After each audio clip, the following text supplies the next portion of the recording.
കൊണ്ടോട്ടി നഗരസഭയിൽ മുൻ ഭരണസമിതിയുടെ കാലത്ത് കെട്ടിട നിർമ്മാണ അനുമതി നൽകലുമായി ബന്ധപ്പെട്ടും മറ്റും ക്രമക്കേടുകൾ നടന്നതായി വിജിലൻസ് റിപ്പോർട്ട്. തുടർ നടപടിയുടെ ഭാഗമായി അന്നത്തെ ഉദ്യോഗസ്ഥനെ സസ്പെൻഡ് ചെയ്തു.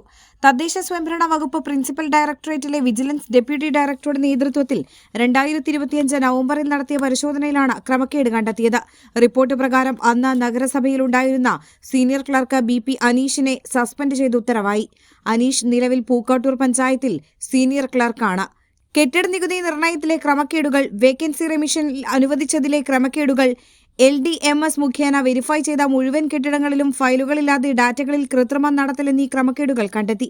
KMBR ലംഘനമുള്ള പല അനധികൃത കെട്ടിടങ്ങളും അംഗീകൃത കെട്ടിടങ്ങളായി മാറ്റി സർക്കാരിനും നഗരസഭയ്ക്കും വരുമാന നഷ്ടത്തിന് ഇടയാക്കിയെന്നും റിപ്പോർട്ടിലുണ്ട്. തുടർ നടപടിയുടെ ഭാഗമായാണ് സസ്പെൻഷൻ. കൂടുതൽ പേർക്കെതിരെ നടപടി ഉണ്ടായേക്കുമെന്ന സൂചനയുണ്ട്.